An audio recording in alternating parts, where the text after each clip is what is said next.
We get new details from intelligence officials in Europe who've confirmed to CNN that Russian officers put bounties on American and British troops serving in Afghanistan.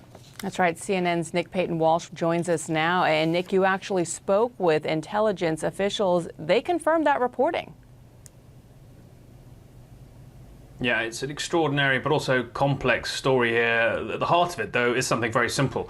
That the European intelligence official I spoke to says that Russian military intelligence officers offered money to Taliban fighters in Afghanistan to kill American or other coalition fighters. A remarkable new development in what is still America's longest war. Now, the European intelligence official called this callous, shocking and reprehensible, but also said he was bewildered by Russia's motivation here, because obviously to be caught in something like that is an exceptional geopolitical mess to find yourself in. I should point out the Russian embassy in Washington has said this is not true and used the hashtag blame Russia to dismiss the initial reports that emerged about this story in the New York Times. And the Taliban have also said they had nothing to do with this, that they're focused on peace talks and don't need foreigners to tell them how to conduct their military operations. An interesting detail in that this European intelligence official said to me that actually the particular part of Russian military intelligence responsible for this is known as 29155, and they're the unit that are also accused of being behind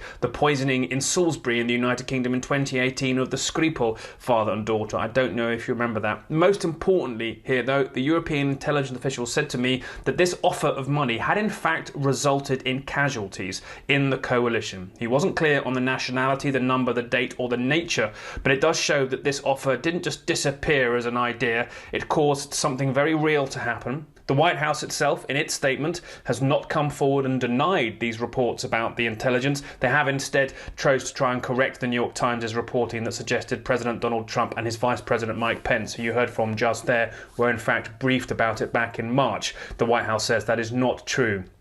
But a startling choice of kind of denial for the White House to put out, not confronting Russia's action, instead discussing whether or not Donald Trump was briefed about it. You have to wonder, why would he not be told about something like this? And this yet again complicates matters in Afghanistan. That war continues, America's longest. Donald Trump very keen to get out. So you have to ask, why would Russia perhaps complicate matters by trying to foment further American casualties? A very complicated matter here, certainly. What's not complicated is the strength of the allegations here. Russian military intelligence paid or tried to pay Taliban fighters to get them to kill Americans. A startling accusation in itself. Hey, Nick, before we head back to the White House, I want to know about the U.S. troops who have been targeted.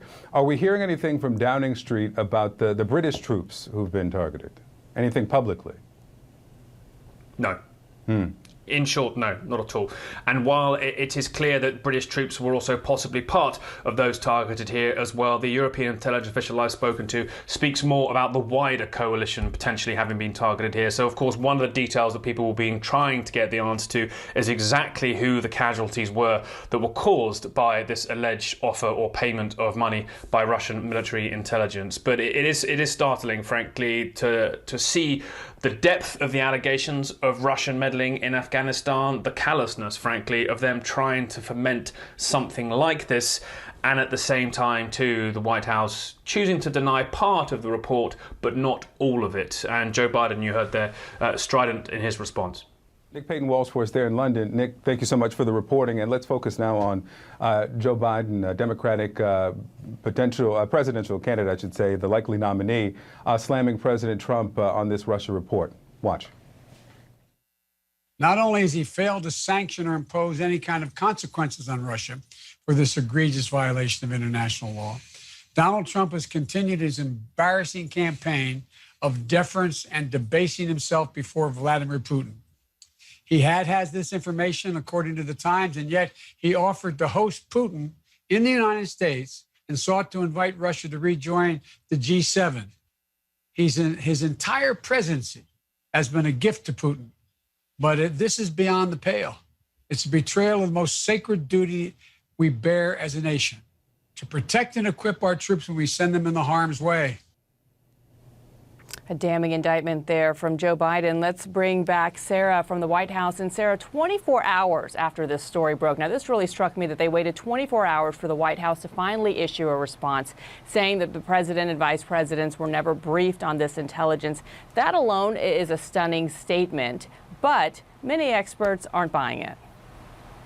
That's right. And as Nick mentioned, the White House not choosing to deal with the actual root of the allegation there. They're not choosing to deal with the subject matter, but just denying that the specific reporting that the president and the vice president were briefed on that intelligence. The White House statement even clearly said that it does not speak to the merit of the alleged intelligence. So they're not denying that those bribes from the Russians did take place. And the Office of the Director of National Intelligence also issued a rare public statement on this, siding with the White House, saying that no such briefing took place. But again, the intelligence director there also not denying the underlying allegations. And so the criticism here is more that the White House has been silent on the allegations themselves, even though they have spoken out in response to the news stories at this point. Bianna and Victor. Yeah, Sarah Force there. Nothing from the president himself. Instead, he spent the day playing golf and tweeting about monuments to Confederate generals. Sarah Westwood for us there at the White House. Thanks so much.